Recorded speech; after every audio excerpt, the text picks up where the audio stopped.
Welcome to the Microsoft Ads Training Kit Chapter 28. How to edit existing ad set. In this video tutorial, we are going to take a look at how to edit existing ad set, step by step. So let's get started.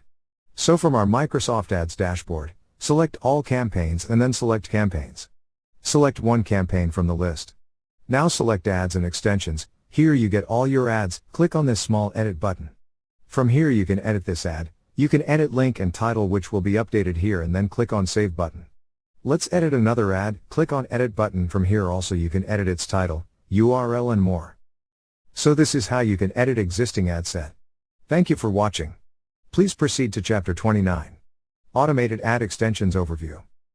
Inside that video, we are going to take a look at automated ad extensions, step by step. See you in the next tutorial.